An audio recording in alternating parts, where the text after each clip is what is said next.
지금도 you're on my mind all the time. I wanna tell you but I'm Halo, Assalamualaikum warahmatullahi wabarakatuh. Perkenalkan, nama saya Elda Mutianingsi, NIM akhir 004 dari kelas PGMI 3A. Pada video kali ini, saya akan menjelaskan materi tentang sistem pernafasan pada manusia. Langsung saja simak penjelasannya. Makhluk hidup bernafas untuk melanjutkan hidupnya. Begitu pula dengan manusia. Sama halnya dengan hewan dan tumbuhan. Manusia bernafas dengan paru-paru. Saat manusia bernafas, ada tahap-tahap yang harus dilalui. Tahapan manusia bernafas dikenal dengan istilah sistem pernafasan. Ada yang tahu apa itu sistem pernafasan? Jadi, sistem pernafasan adalah kumpulan organ-organ yang membantu manusia dalam proses pernafasan. Sistem pernafasan membantu manusia untuk menyerap oksigen dan membuang karbon dioksida melalui hembusan nafas. Sistem pernafasan menjadi salah satu bagian penting loh dalam tubuh manusia. Apa ya yang terjadi bila terdapat gangguan pada organ pernafasan manusia? Hal ini tentu dapat mempengaruhi kondisi kesehatannya ya. Namun apabila gangguan pernafasan sudah parah dan melibatkan lebih dari satu organ dalam sistem pernafasan, maka nyawa manusia dapat terancam juga loh. Sebenarnya bagaimana sih sistem pernafasan pada tubuh manusia dan apa saja organ-organ yang bertugas di dalamnya? Simak penjelasannya ya. Sistem pernafasan manusia terdiri dari dua, yaitu menghirup oksigen dan membuang karbon dioksida. Namun proses tersebut juga didukung oleh beberapa organ yang berfungsi dalam sistem pernafasan. Berikut ini adalah organ-organ pernafasan beserta fungsinya. Organ yang pertama adalah salah satu organ yang paling penting, yaitu hidung. Organ ini merupakan gerbang utama masuknya udara ke dalam tubuh manusia yang akan diteruskan ke organ-organ berikutnya sampai ke paru-paru. Selain sebagai pintu masuk udara, hidung juga berfungsi sebagai penyaring kotoran yang masuk lewat udara. Pasalnya, di dalam hidung ini terdapat rambut-rambut halus yang dapat memfilter udara bersih dan kotoran yang masuk ke dalam tubuh. Selanjutnya adalah faring atau pangkal tenggorokan bagian atas. Bagian ini terletak di belakang mulut dan rongga hidung serta menghubungkan hidung dengan trakea atau batang tenggorokan. Fungsi dari faring ini adalah menyalurkan udara yang diterima dari hidung menuju mulut dan trakea. Sistem pernafasan selanjutnya yaitu ada laring. Laring atau yang bisa disebut dengan kotak suara terletak di antara persimpangan faring. Bagian ini berfungsi untuk memproduksi suara sehingga kita dapat mengeluarkan suara yang keluar melalui mulut kita. Organ pernafasan manusia selanjutnya yaitu trakea. Bagian ini juga biasa dikenal sebagai batang tenggorokan yang bertugas untuk mengalirkan udara ke paru-paru. Trakea memiliki bentuk seperti tabung besar yang terhubung langsung dengan bronkus paru-paru. Yang selanjutnya yaitu ada bronkus. Dalam sistem pernafasan bronkus terbagi menjadi dua bagian, yaitu bronkus kiri dan bronkus kanan. Letak bronkus terdapat di percabangan trakea.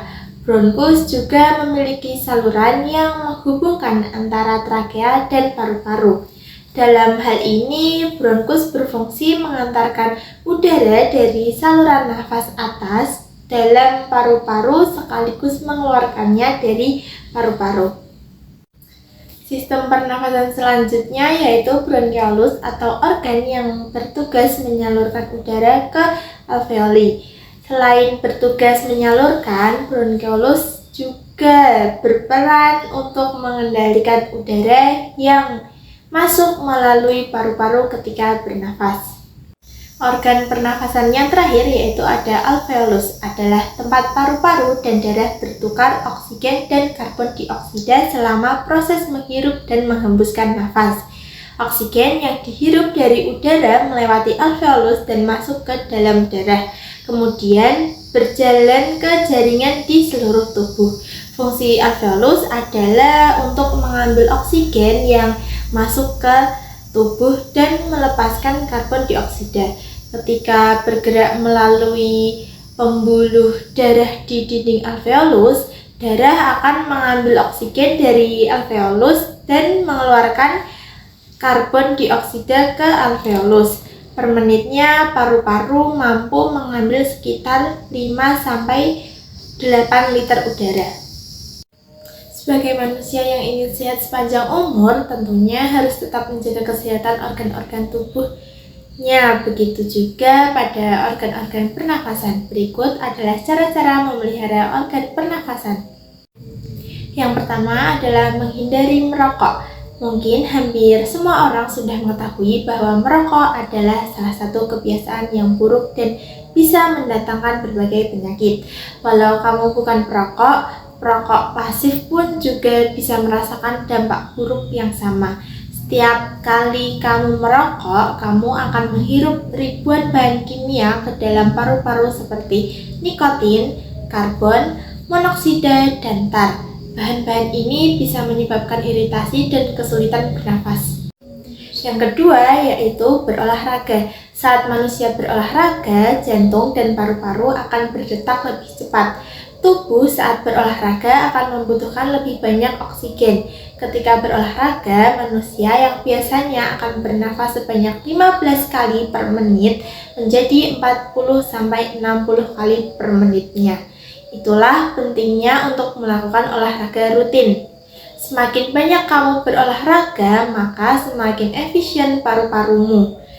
Menciptakan paru-paru yang sehat dengan olahraga akan membantu dalam melawan penuaan dan penyakit yang akan muncul.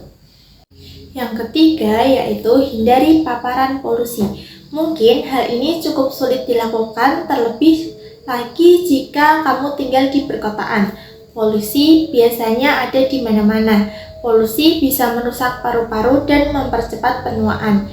Namun, kamu bisa menghindari polusi dengan menggunakan masker. Selain itu, hindari paparan asap rokok yang juga bisa membahayakan tubuh. Dan yang terakhir yaitu menghindari infeksi. Cara terbaik untuk menghindari infeksi paru-paru yaitu menjaga kebersihan. Selalu mencuci tangan jika ingin mengkonsumsi makanan, membersihkan badan secara teratur, minum banyak air mineral, dan selalu konsumsi buah dan sayur setiap harinya.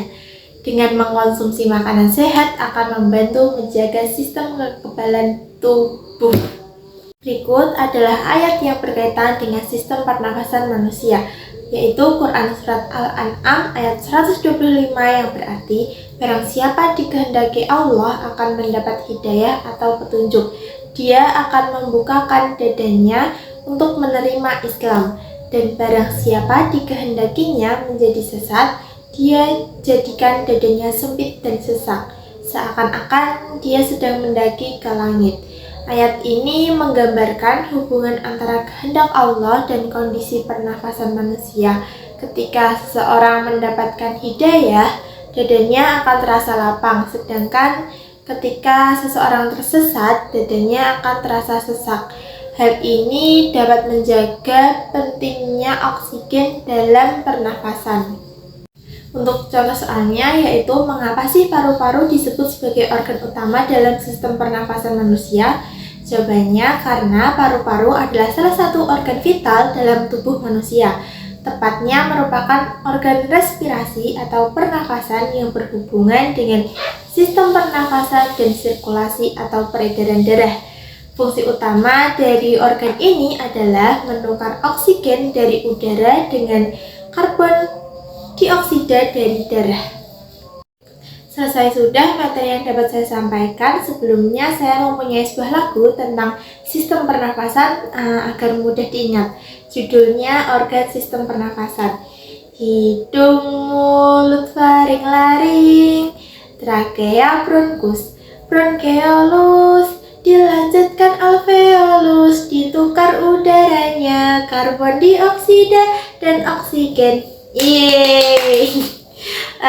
Selesai sudah penjelasan materi dari saya. Kurang lebihnya saya mohon maaf. Wassalamualaikum warahmatullahi wabarakatuh.